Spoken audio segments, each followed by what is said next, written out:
name's Steve Brignoli. I was with 10th Special Forces Group, ODA 011021. Hi, my name is Stephen Collins. I'm the owner of Black Ice Security Services. In 1998, I retired from the SEALs as a SEAL Master Chief.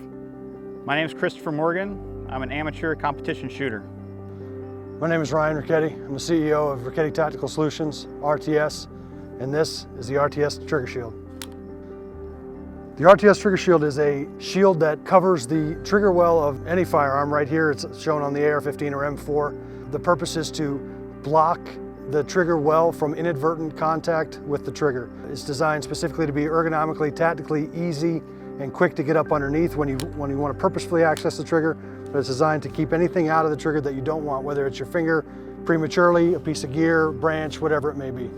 It's not a safety, it is a safety device. So it doesn't replace your safety, but it is going to help protect your trigger well. There's variables in a combat environment. It's always good to have a secondary safety measure. This device is designed for the entire spectrum shooter, whether you are first time on the range, figuring out your trigger discipline, your muzzle discipline, etc., all the way up to the highest speed operator. As a secondary means of protection, everybody has a benefit of protecting themselves against a negligent discharge.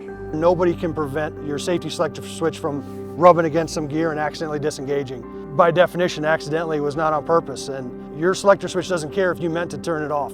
If it's off and that weapon is hot, anything touches that trigger, it's going to go. There's no intelligence in the trigger itself. That's why you have accidental and negligent discharge. No matter how badass you are, there's always room for error. You can be putting your weapon down in a helicopter, you can be climbing onto a truck, you can be jumping down off of a boat.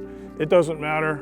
There are times when you're going to catch your gear, and if you happen to have it off safe, this is the one thing that's going to save you from an AD. In some places, an AD can end your career. As I've seen, the RTS TriggerShield does not slow you down when you get on the trigger. It just needs to be trained, and your motor recruitment is just as fast for engaging the target. It's designed specifically to guide your finger lengthwise smoothly up underneath the shield to access the trigger and smoothly out. This is done on purpose because never are we going to develop a product, push a product, put our name on a product that's going to slow down an operator and put him or her in harm's way. So I used gloves intentionally for the demonstration to determine if the gloves would affect the trigger. My concern as an operator is that most of the time we're wearing gloves. So I wanted to ensure that it was a valid device for something that was very common. And I found that getting in this trigger well was no different than without gloves. As a matter of fact, the gloves actually allowed me to get into it probably a little easier than without the gloves, so it's effective. It is completely ambidextrous. There's protection on both sides. As you can see, I shoot left-handed, and I can use it just as easy as a right-hander. The maintenance and service requirements of the RTS TriggerShield are exactly the same as keeping the outside of your weapon clean.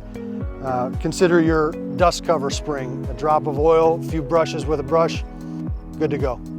This thing will not break, will not fracture, will not fail. The only moving parts are in the hinge assembly, and that's only a spring and a roll pin. There is a 90-degree hard stop on the shield, so it can't be lifted more than 90 degrees. In actual use, max deflection is about 65 to 70 degrees. We put a hard stop at 90 to ensure that these springs, which are referred to as infinite springs, if they don't deflect past 90 degrees, there's no chance that they're going to set or bend or lose their tension. The RTS TriggerShield attaches to the weapon by replacing the trigger pins. The RTS TriggerShield will come with its own pins, and you simply push them through. It takes 2 to 5 minutes to install. It couldn't be easier. I'm excited to introduce the RTS TriggerShield because it produces more confidence for the shooter, because if there's no chance that something can accidentally touch that trigger, you know unequivocally without a shadow of a doubt that your weapon is safe. The only time accidents happen is when you didn't mean to do something. If you can't do it, it doesn't happen. This is an inherent safety, meaning when you're not defeating that trigger shield, it's working. You don't have to turn it on, you don't have to turn it off, you don't have to tune it up or maintain it. Unless you are purposefully on that trigger, it's doing its job. Shoot on purpose. Shoot on purpose. Shoot on purpose. Shoot on purpose.